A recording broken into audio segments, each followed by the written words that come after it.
May nagtatanong guys, ano daw yung gamit kong ilaw or lighting pag gumagawa ako ng video. So ito yun. Ito yung Topo Light. Nung nabili ko to, may kasama na siya tripod. To. And then yung diffuser.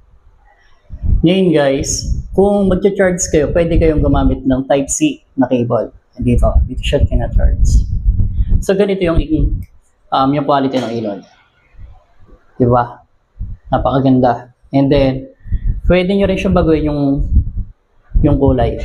So dito, meron tayong pagpipilian yung EFF, HSI, CCT, and then, for example, baguhin natin yung kulay. Tapat natin dito. Ayan. So, pansin nyo, di ba? Ganda ng kulay niya. Pwede natin palitan yan. Pindutin nyo lang to. Ayan, meron siyang nagbi-blink. Meron siyang candle. Ayan. And then, dito guys, explore nyo lang ah. Ayan.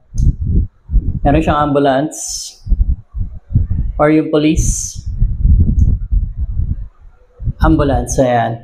Ngayon guys, kung gusto nyo rin tong product na to guys, ilalagay ko na lang yung link sa baba. Okay?